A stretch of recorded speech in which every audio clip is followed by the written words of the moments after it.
नाज़रीन किराम, आज हम आपके लिए लेकर आए हैं फ़ुर्सत शायरी वसी शाह, मिर्ज़ा ग़ालिब, अल्लामा इक़बाल और सागर सिद्दीकी की, जो एक दूसरे को कुछ यूँ जवाब देते हैं।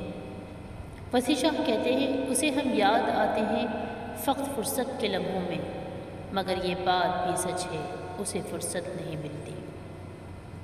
मिर्ज़ा ग़ालिब फरमाते हैं, हम तस्लीम करते हैं हमें फ़ुर्सत नहीं मिलती, मगर जब याद करते हैं तो ज़माना भूल जाते हैं। और इसी बात पर अल्लामा इक़बाल फरमाते हैं, ज़माना भूल जाते हैं तेरी एक दीद की खातिर, ख़यालों से निकलते हैं तो सदियाँ बीत जाती हैं। और इसका जवाब सागर सिद्दीकी कुछ यूँ देते हैं, सदियाँ बीत जाती हैं ख़यालों से निकलने में, मगर जब याद आती है तो आँखें भीग जाती हैं।